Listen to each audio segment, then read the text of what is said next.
everyone. Welcome again to Leaders Uncut. It's so great to have you here with us today. And today it's my great pleasure to have with us David Traversi, who is the CEO of Grow and Sell Advisors. Hello, David. How are you doing today? I'm doing fine, Catherine, and thanks for having me here. Good to see you. Yeah, thank you for coming over here and telling us your story and everything that you've done. It's fascinating. So, Grow and Sell Advisors, what you do, you prepare companies to sell and then you manage the sell side M&A process, right? M&A. Yeah, that's exactly M&A right. toward the optimal result. So, can you tell us? I think it would be interesting to understand your background and what led you to focus now on Grow and Sell Advisors. Wow. To cut right to the chase, and then I'll do a little bit of a review, is I love the lower middle market, and I kind of it's broadly defined as kind of companies worth between 25 million and say 150, 200 million. So it's kind of sub Wall Street area. It's where the real people are. It's the real entrepreneurs, it's family members, it's what have you that have been growing businesses. And I really like working in that space. Early in my career, I was an investment banker. Well, first I had gone to law school. I hated law, so I went back to Berkeley for my MBA. And my first job out of school was at Montgomery Securities, which did Wall Street investment banking. We did IPOs and secondaries and debt deals and large M&A deals, and working at that Wall Street level. It was fun in a lot of ways. Met some really fascinating people. Sam Zell was a client of mine. Stephen Ross, at Related, was a client of mine, and there were some really good things about it, but it was such an institutionalized process in selling companies that you had private equity players in there, you might have venture capital people, you had the public markets, you had research analysts, you had all kinds of stuff. And the human element of it, the real relational element of it was lost. And it's fine. That's what scale brings. What I love about the lower middle market is these are just real people. And frankly, in an M&A sense, fairly unsophisticated. They don't know how a company is sold. Why would you know if you haven't been through it before? It's certainly nothing you want to read up on your weekends. So I love working in that space. In the interim, after my Wall Street stint, I ran companies for a number of years and started a number of companies. So I've run two $1 billion publicly traded companies. I've started oh gosh, probably 10 or 12 companies at this point right now. So I've been a serial entrepreneur sprinkled amongst all of this. But what I always do, not even really on the side, it's the constant in my life that really for the last 25 plus years that I'm selling a company or two or three or four a year. And I love it. I love the transaction end of it.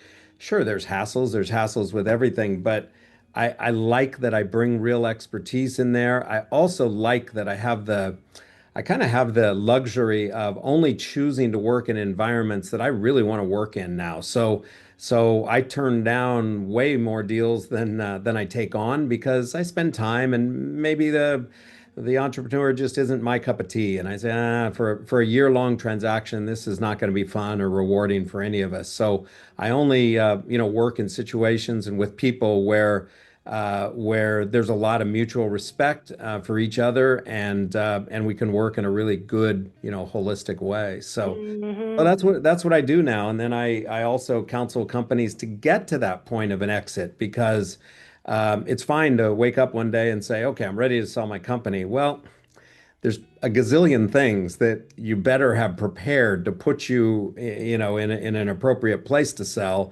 Yeah. And that takes oftentimes years of preparation. I mean, putting your workforce in the shape that it should be, getting your customer makeup to the way that it should be.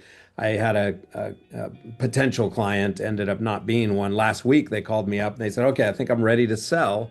And I said, great. I had spoken with them several years ago and they had a 90% customer concentration.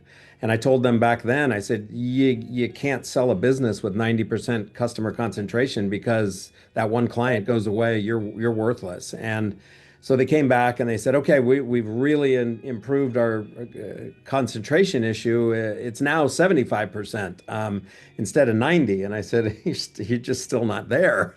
You really got to diversify this. You have to lower the risk for something. That's just one of many, many items that have to be addressed. So I love working with companies well in advance of that exit moment so that they are really primed to do it right when you get to the point of sale. Yeah, fascinating. It's definitely a specialty. Like you said, most people are not prepared for this, so it's a lot of education that you have to do. So you said that you like to work in specific industries.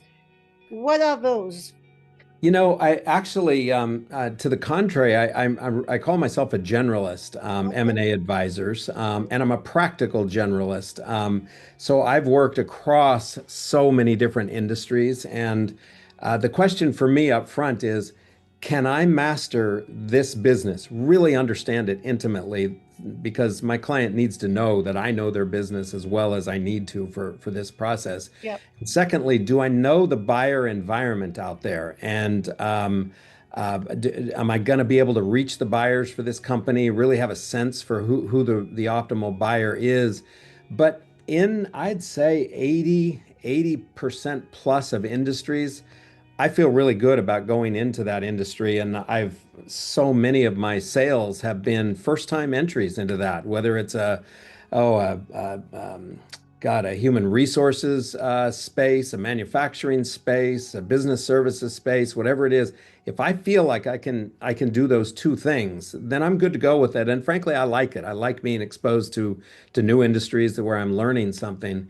If I go into an area where I'm literally in over my head. Let's say a good example is most life sciences areas. I'm not a doctor. I don't have any background. And in that space, you really need to know the science. You Yeah. need to know who the players are. You need to know what that product is and how it operates. And so I refer out biotech deals and life sciences deals to specialists there. But in most areas, I can get educated. Now, sometimes the clients say, you don't know enough about this industry. You haven't done enough in this industry. And I say, yeah, but that's not really a bad thing. I know how to find the buyers for anything. I pay, $50,000 a year for data to come in through my monitors that tell me who's buying what at what prices and how they're doing it.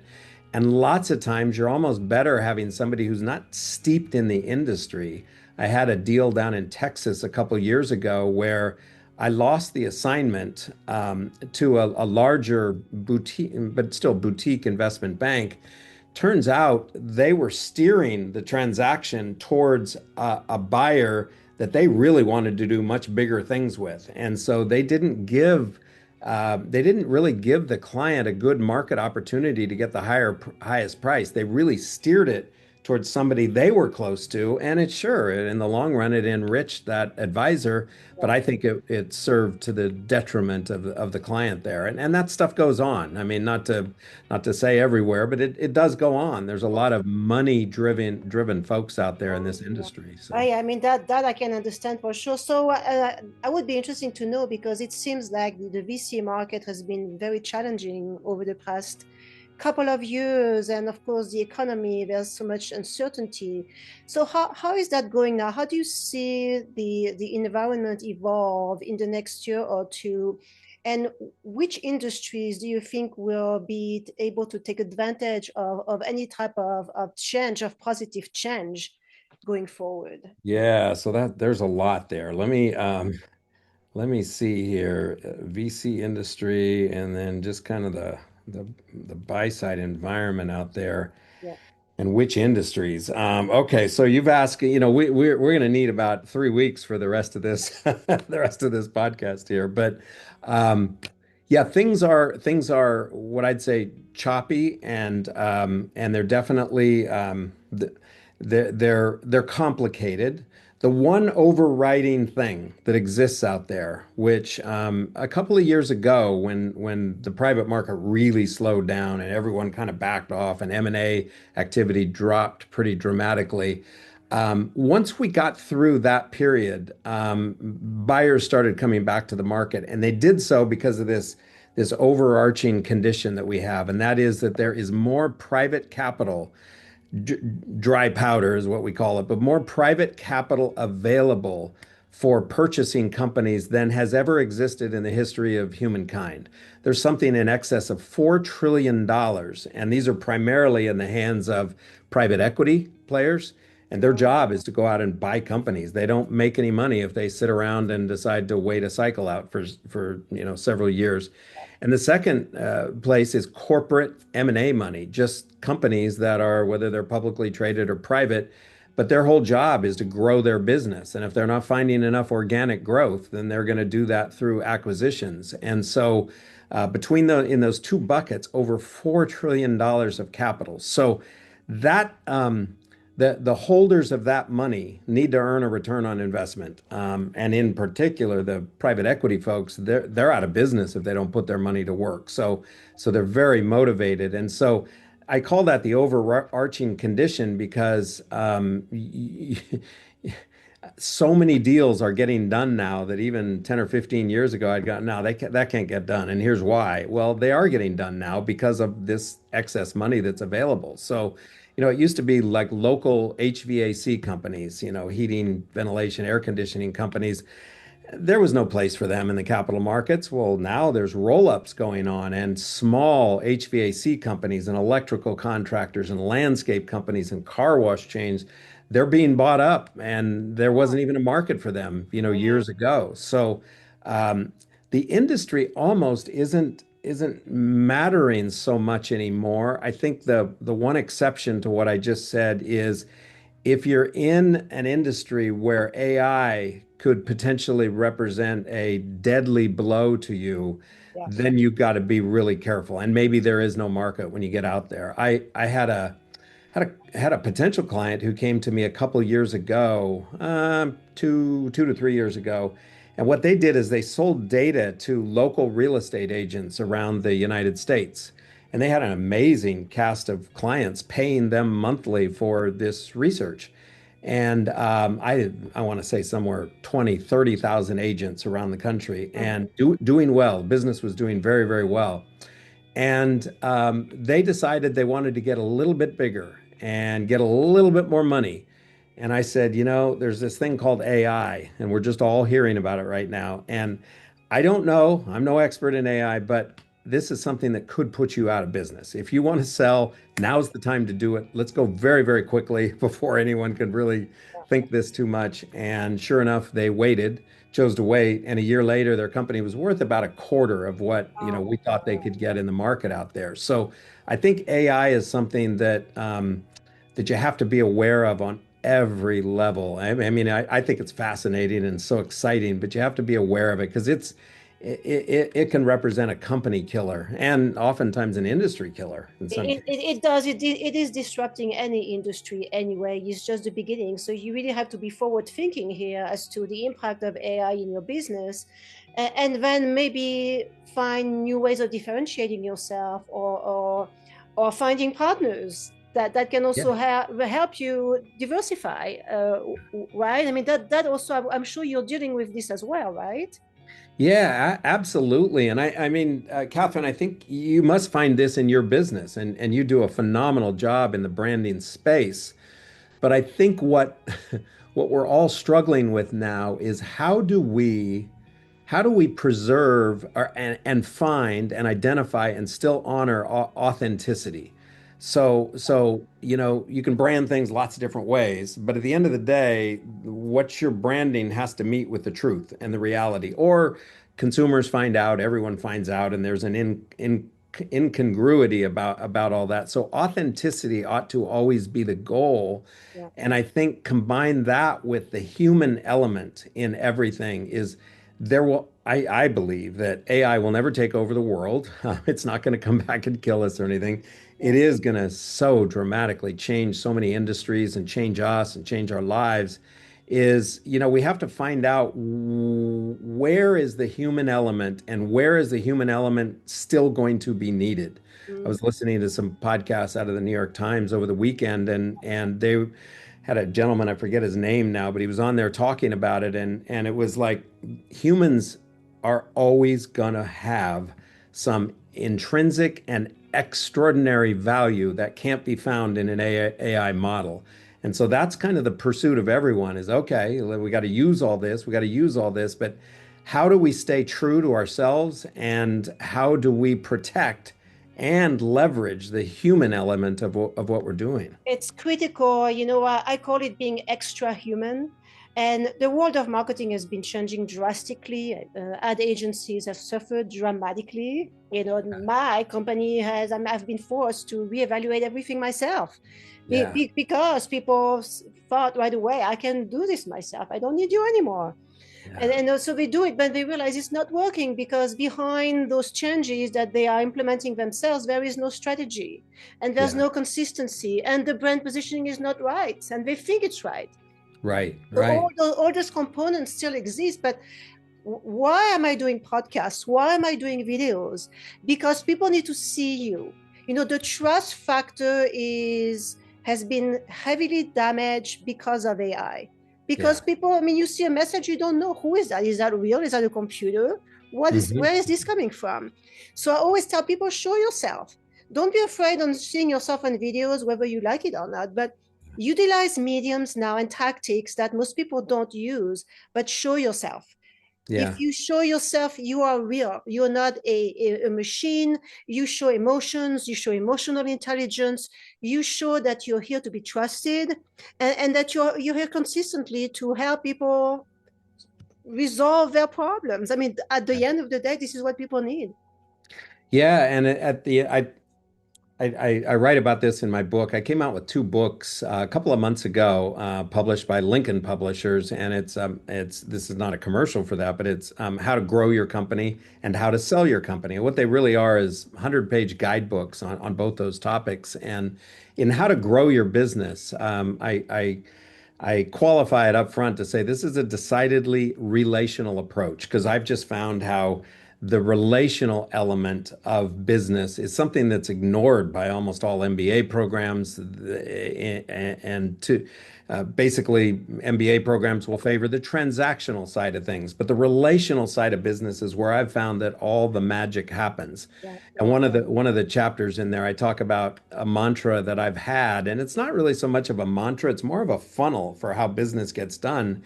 And it's know, like, and trust. And you Yeah. just talked there about the trust being the holy grail. And I just think it's all of our jobs. And I'm an introvert. I'm not shy, and I can talk like this and everything, but I'm very much an introvert, and I have to force myself to go out and get to know as many people as I can because that's the first step of the funnel. Yeah. So get to know as many people as you can. And then a subset of those people that you get to know are going to be people that you really like and they're going to like you. And that's great. And then the next subset and the much smaller subset is the people that you like a lot and you end up trusting and they trust you. And it's where that trust exists is where magic happens in business, I believe. And so what you touched on there was really right. The trust is a very, very important component, and trust isn't built too easily. We're able nowadays to build trust through Zoom relationships. That's Mhm. one really positive thing coming out of COVID. But trust is a very human relational thing, and AI can't get you there. It'll get you right up to there, but it can't get you there, and that's important. That's important, but also I think there are so many different components of trust. If you want to establish a relationship with someone that eventually you'll be working with and you trust, you have to show yourself. You have to do what you say. You have to respond to emails. You have to be present. You have to be genuine. You have to be authentic. You have to be real in your interest to help. Yeah. Because if that doesn't happen, I mean, you can have as many videos as you want, but you don't if you don't fulfill your promise and if you don't respond to your audience's needs and requests regularly as a professional with respect. I mean, that has to be part of the equation, but I have seen that being eroded dramatically in the past few months. Like people that they have lost a sense of respect. Is Yeah. that Yeah. something that you have also experienced yourself?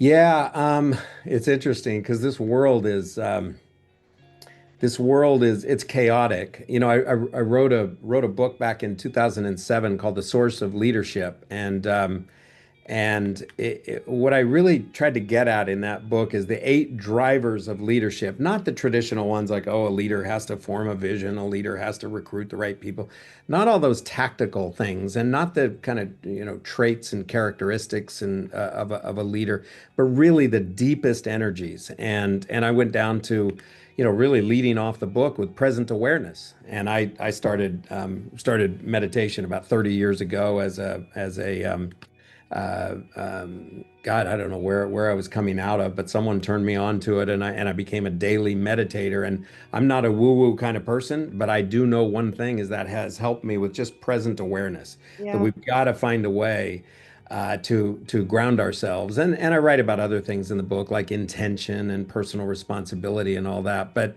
that present awareness is a really important thing. And I felt in 2007 when the book came out that this world is getting faster and faster. This is way pre-AI, and sure, internet was there, but it's like this is getting to be a pretty chaotic world. So what do we do as leaders? Do we do what we are trained to do, and that is we take on the universe and we make the world orderly and we get rid of chaos? Well, we all know how that's going to go. That's not going to work at all. And really, what life is about, particularly as a leader, is embracing the chaos and go, okay, so what do we do now? It is chaos. It's crazy, out of control chaos. So now what do we do as leaders? Can you lead in a chaotic environment? Yeah, you absolutely can, but you're going to lead differently. We can take a lot of our lessons from, starting from the millennials going all the way through Gen Zs. They're teaching us, no, there's a different way to perceive the world. They just look at the world completely different. Our job is to learn from that, not to criticize it or demean it or get rid of it or anything else. It's like they are the future. This is what they're telling us about the world. So managing and leading in chaos is critical for anybody. And Hmm. I think a related concept to all of that, and one of the things I wrote about in that book is creativity, that every leader has to look at themselves as highly creative. And so many people I've talked to go, I'm not a creative person. I just don't do creative stuff. And my response to them is, wait, are you alive? Do you have a pulse? Yeah, we check that box. Well, then you are creative because if you weren't creative, you would be dead. It's binary. You're either alive and creative and moving forward, or you're afraid and cowering and uncreative and moving towards death. I mean, and nowadays the world doesn't cut you any slack. It basically says we're growing and we're building, we're finding new connections and we're creating. Are you part of it or not? So if you're going to be a part of it, you pretty much have to roll your sleeves up and go, yes, I am a creative. I don't care if I haven't done works of art, but I am a creative person and all. Creativity is everywhere. Yeah, It yeah, is everything and everywhere. It does not need to be siloed into one way to express yourself or another. I mean, it's critical, right? When you yeah, think about something, you're being creative. I mean, yeah. that's very simple. Yeah, no, but so I think leadership has to evolve. It's a great point because I see that everywhere, and I think we see more and more younger leaders coming on board too, which also they have different expectations. This is why I always tell everybody, make sure that the way you present yourself is going to answer the expectations of the new leadership that's coming on board, because they are, and they have a different perspective, just like you mentioned, David. Yeah. They understand the world, they see the world with different eyes too. But there's still, there's one thing I'd like you to address, because I speak with a lot of people, and the common thread is still the uncertainty, the anxiety, the fear of what's to come, because we are so aware of everything that happens in the world. I mean, Israel sneezes, we know it instantly. Anything that happens, positive or negative, is going to have an impact on someone's decisions.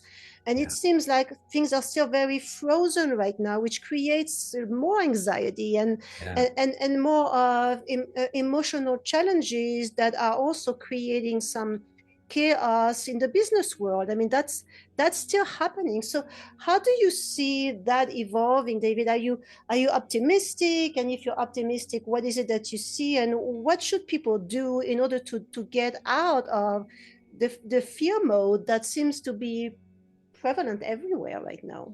That's such a good question. And could almost see like my son sitting me down asking me that question. What do I do? What do I do in this Yeah. world? And I talk a lot about, fear or death.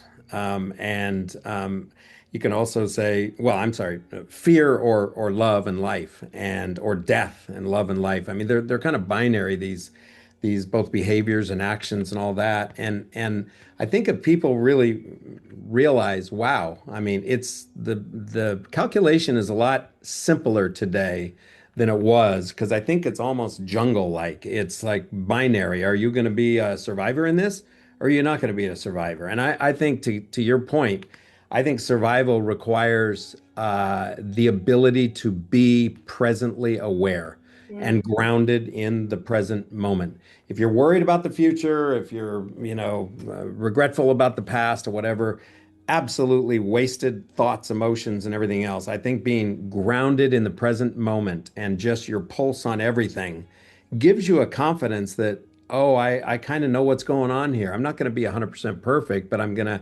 make fewer mistakes because I've got my fingers on the pulse of, whatever environment it is that you're in. I think the other thing is courage, and I know that's easy to just throw out, but I think everyone at some point has a kind of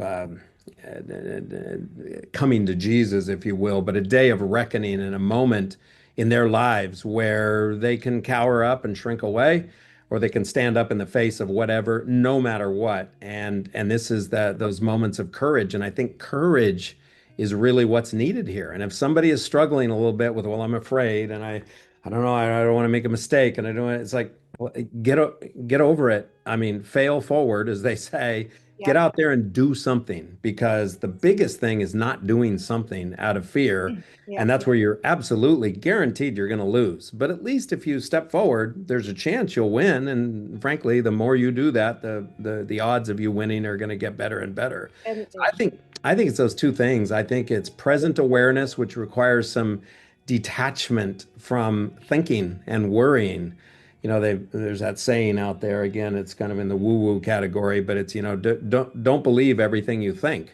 And I think too many of us believe what we think, and then that guides our actions. Well, don't believe all that. Those are just thoughts. Those are separate energetic bodies. So I think detachment and present awareness combined with courage. Yeah, oh gosh, I love this. I mean, a couple of things I'd like to emphasize here on what you said. I always say that we have to have a warrior mindset. But Mhm. unfortunately, in our lifetime, I don't think we've had it really tough. I mean, some countries have, Yeah. but in Europe or the United States, we've had a pretty easy life. We haven't had any major wars, and I think the warriors in us has been disappearing slowly because we haven't needed to be that. So I tell everybody, because I speak with a lot of people, tell me I'm scared. I don't know what's going to happen. And I said, you need to shift your mindset and become a warrior in everything you do. Because, I mean, look, fight, fight, fight, right? We have to Yeah. fight. But Yeah. we have forgotten how to fight. And look at the biggest success out there. They didn't come easy. People had to fight against everything, against all odds. But they Yeah. became survivors, but they had that warrior mindset which I Hmm. think we need all of us to focus on that and to become that again. And it's a daily exercise. You mentioned, we get lost in our thoughts and we listen too much to our thoughts, and a lot of our thoughts are negative. But the fact that a lot of us are isolated, that does not help because we speak to ourselves most of Yes, the yes, time. right, right. That we believe what we're thinking out there. Yep. Yeah, it's really interesting you say that, because there's been criticisms of some of, generations that have followed me that, oh, they don't work hard enough, they're not disciplined enough. And number one, I think that's misunderstanding this generation. They are making choices about what they want out of life, and kudos to them, because they seem to have this innate sense of, yeah, there's going to be more balance in my life, which, by the way, and you're from Europe, that's what Europeans enjoy. I mean, they're the Yes. mature adult, and we are the testosterone-driven youth of the world over here in the United States, where That's true. there's no work-life balance or whatever that means anymore, whatever Yeah. the new term is for it is. And so these younger generations are going, I think we understand it a little bit better than you guys think we do, and we're going to do things a little bit differently. Yeah. But I think one of the things that is, to your point, is is tough. And the books that have come out in recent years on grit and growth mindset and raising kids, with that grit.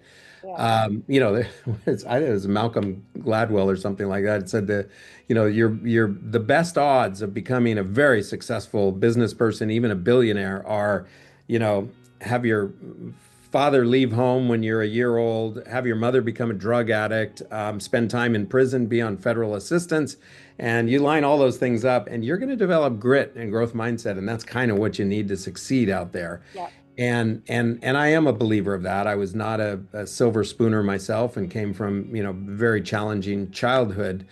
And the point that you're making, which I really believe is this grit and growth mindset is going to be absolutely critical to being the warrior that we need to be in coming times in this chaotic world. And if someone came from a silver spoon background and they're out there, I think they need to take a step back from life and go, how do I get that warrior mindset? What do I have to do? How do I challenge myself? Yeah. Do I give up some possessions? Do I, whatever it is? I mean, some kids, this guy I know who's worth hundreds of millions of dollars, he said, my son's going to join the army. He goes, what have I done wrong? And I went, that may be the best thing that he has ever done. I mean, he's been flying around on private jets for years now. He's known a way of life that you've given him. Congratulations to you. That's wonderful. He's now made a choice. He's going to Yeah. join the army. He's going to, and you know what? An army's going to turn, bring discipline to that life. It's weird, but we need this. I think it is critical, and don't give up, because when you've had it too easy for too long, you give up as soon as there is a small obstacle, you give Yeah. up. And this is what happens to a lot of startups. I'm sure you see that too. Yeah. or, Yeah. or companies that are growing, and then something, a major roadblock comes their way and they don't know how to overcome it. They don't have the mental strength to overcome it, and they let go. So, Yeah. so Yeah. that has to part. I mean, you're coaching. So tell us about this, David, because that's really interesting. I would want to know what we have seen and noticed in the past few years as far as your coaching business is concerned. What is it that you see, that you have observed in leadership that seems to be missing, and that would be very, very beneficial for leaders to adopt nowadays? Yeah, that's a really interesting question. I still coach. I still coach regularly. I've been doing it for 30 plus years. And in the right situations, I really enjoy it. And I also find that it's very rewarding, not just for me, but for my clients, that there are behaviors that can be changed. But I'm humbled a little bit because I used to think it doesn't matter who it is, I'll take them on, I can change them. And I learned that there's a lot of behaviors that simply cannot be changed. Mm, And number two is if the person you're working with doesn't sincerely, genuinely want to change isn't happening. mm. It's not happening. And oftentimes there's too many incentives driving them a different direction away from Yeah, that change. yeah. So you have no control over that. I used to coach CEOs, and one class of CEOs that well, I still coach CEOs, but one class of CEOs that I tried to work with and I decided I'm not working with anymore. And they're the micromanagers, they're the control Oh, freaks. And in a small minority of cases, if they learn to be a micromanager or a real control freak, if that was just learned behavior of that's the way CEOs act, so that's what I do, okay, we might have a chance. But way more often than not, what's driving that control is deep-seated insecurity.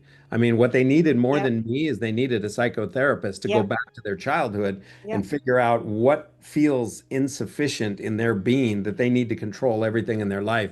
That person isn't being changed with my work out there. So, Mm, uh, so what I've found and what I look for is situations where at the outset, they look like incremental changes. They aren't quantum changes in the behavior of a leader, but they're more incremental changes, but they're incremental in a way that possibly could have quantum effects. If they just are terrible timekeepers and they can't hold people accountable very well.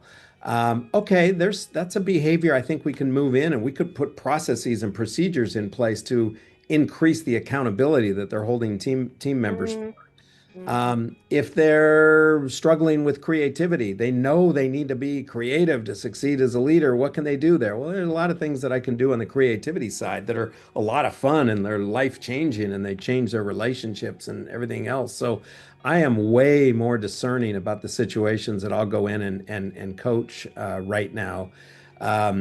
Coaching is as popular as it's ever been. I think the statistics are something like 60% of CEOs of large companies, million, billion dollar plus companies have at least one executive coach. And that's good. That tells me that, Yes. leaders Yes. are open. And I think boards are forcing their leaders to be open to that. How well it's working, who knows? It's better than nothing, I'm sure. But are they quantum results? Or are they incremental results? I'm not really sure. But I love doing that. I love working with a really dedicated leader who wants to be better and they're really looking to self-improve and they're willing to do the work around that. There's nothing more rewarding than that. But Yeah.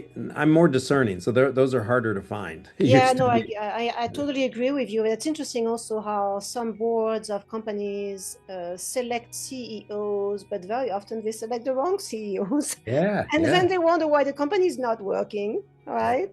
Yep. And it becomes you know, it becomes a extremely expensive mistake It because is. they're not going to bail on that CEO right away, Yeah, even though I'm a big fan of hire slow, fire fast. If you yeah, hired the wrong CEO yeah, and God, in 90 days, they're proving they're not the person. I'm sorry, get rid of them. yeah. It might shake investor confidence, but you got to do the right thing. You got to Mm, replace that. But so what they do instead is they stay entrenched and they keep trying to make that situation work. Meanwhile, alienating lots of other middle and top executives at the company. And the problem becomes something like it's not just their $1 million compensation, it's now costing tens and yeah, maybe hundreds of millions of dollars. So personnel issues are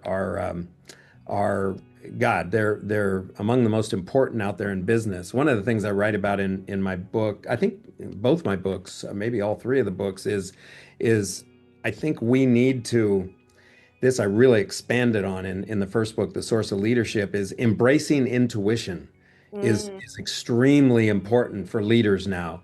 And we went through the time when data was starting to be produced, we got away from intuition because it's like, why would I use my intuition when all this data is just pouring down on me? My job is to sort out all this data because the answer's in there and I don't need intuition anymore. yeah, yeah, Well, that was fine, and that was fine maybe for a generation. Well, now the data is so absolutely overwhelming. yeah, I can't sift it out anymore. And what we need to do is we need to step away from it all and go, okay, I gathered and interpreted as much data as I could, but there's a human limit to that. Now I need to say, what does my gut tell me? What is, I mean, I think that intuition yeah. is going to find its heyday in this chaotic world because that's the way we existed back in the jungles, right? Is let's So use my true. intuition. I'm hearing a sound out there. I don't know for sure Yeah, what it is, but it doesn't sound like a friendly sound. I'm going to veer a little bit the other way. Okay. yeah, Now in this world, I can't put my finger on it, but something is scaring me about going in this market or adopting this branding strategy just doesn't feel right. I'm going to go a different direction. yeah, And really, yeah, I can't answer to anybody for that. I can't tell you the A's and B's and X's and Y's on that, but I just know my gut. And it's never going to be 100%, but I think the people that embrace intuition and act accordingly and feed their intuition with yeah, a lot of reading and all that, I yeah. think that's going to be a key. I agree with you, and I think it's going to be more and more prevalent with the world of AI. And I think more and more people go back to, you just mentioned that, meditating. Yeah. In order to have intuition, you have to be calm internally. I mean, you cannot be chaotic and fear all the time. You really have to be calm, and meditation helps. And I agree with you. Meditation allows you to understand maybe certain things or find solutions to problems that you didn't think you would be able to solve yourself. And those solutions come. They can come to you, but you have to be in that state of calm, Yeah. right? And that's really it. So many people are I can't tell you, and I don't go around and preach meditation, although Yeah, maybe I should, but yeah, I've had so many people go, I don't meditate. I run. I do my best thinking when I run. And I said, well, yeah, but I run too, and I cycle. I do all that. But yeah, I have a lot of great thoughts when I do that. But that's not what meditation is. Meditation is at least in transcendental meditation and some of the protocols I've followed is it has to do with separating yourself from thoughts. So Yeah, the thoughts are going on and you realize the thoughts are going on and then you set them aside and you come back to your mantra or your breath or what have you. yeah, And what it does, it's very insidious, but I noticed this after less than a year of meditating and it changed my life, um, immeasurably, is I started to realize that those thoughts wouldn't possess me. I stopped worrying about things because something just deep inside of me told me without me even hearing those words is they're just thoughts. And I don't need to follow every one of those and analyze those and think about those. And so you're right. I think it's separating yourself from the thought train and the data train and everything else and go, who am I, heart and soul, here without thoughts? Well, you actually are a really viable, energetic being yeah. without those thoughts. And a lot of that it emanates in this intuition. And you're right. It It's does. settling down, being calm in the world and going, what's my gut telling me? Go back to the jungle. I always say, just go back to the Go jungle. back to the jungle, and I think Yeah. it is the foundation to that warrior mindset that I talked Yeah. about before.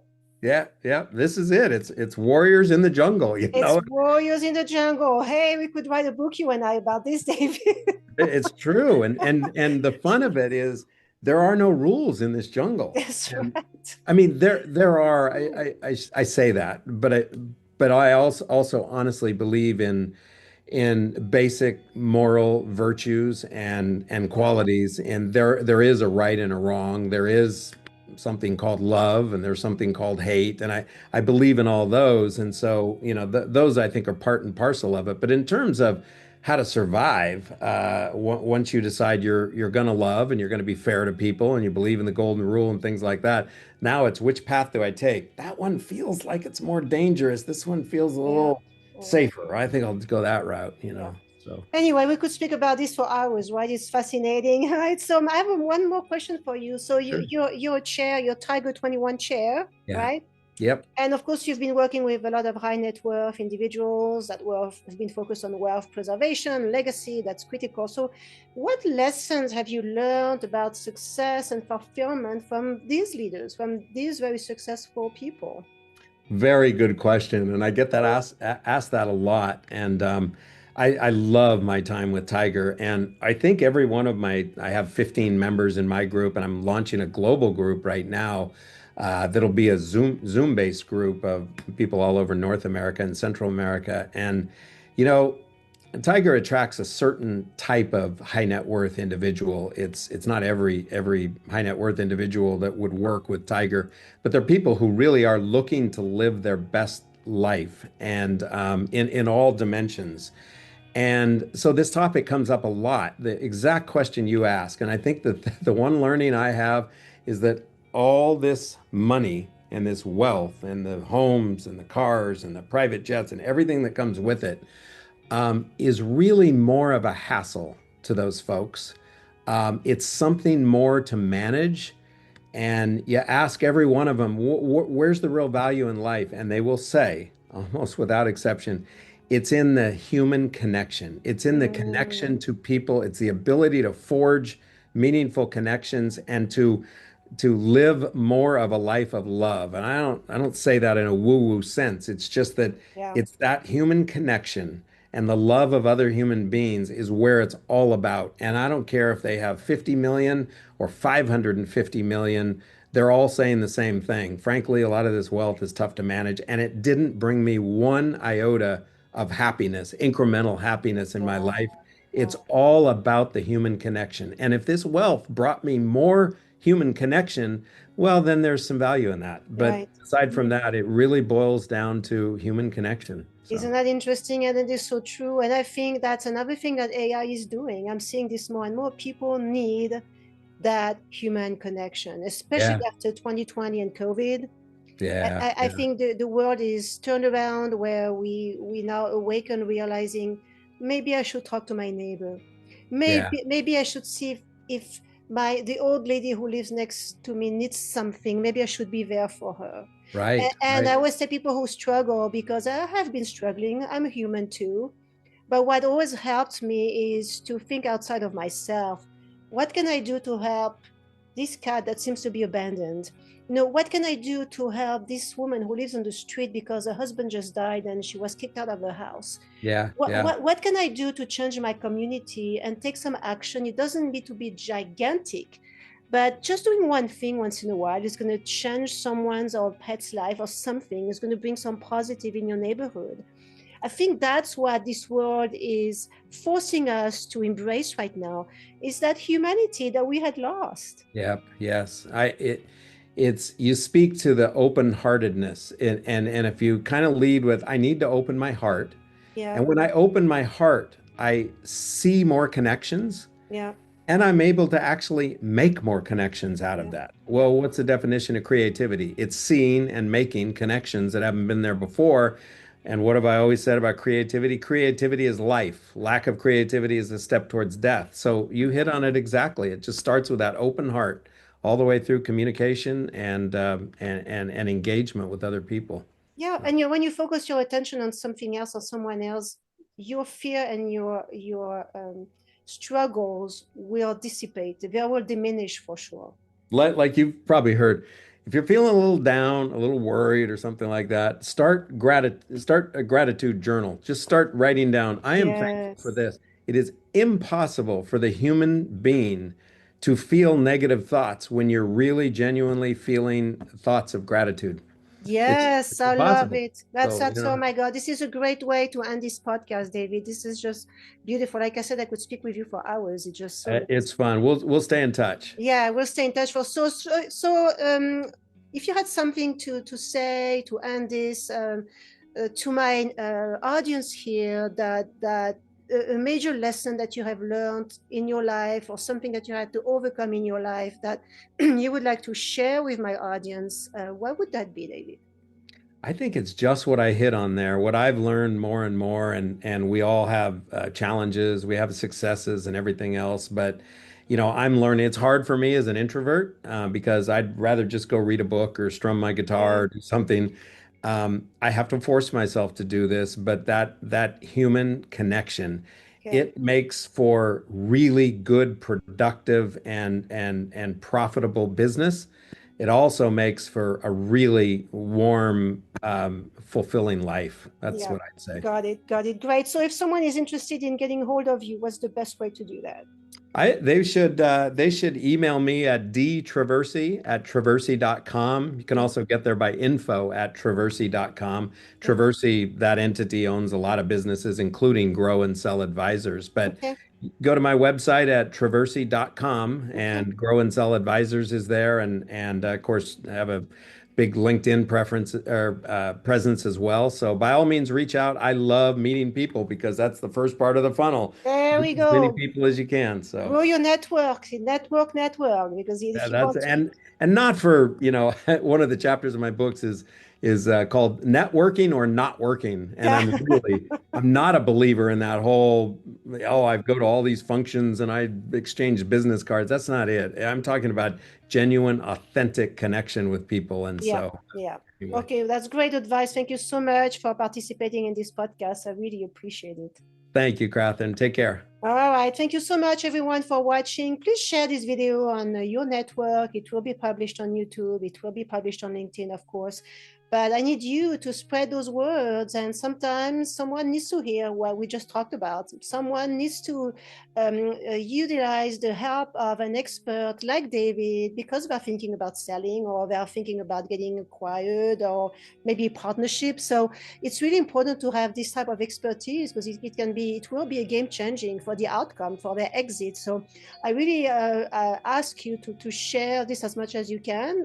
I can only do what I can do on my own, but it takes a village, right? It takes a city and a world to make something happen like that. So again, thank you. I appreciate it. Don't forget to subscribe to this channel. It helps me continue what I am doing. And I will see you next time.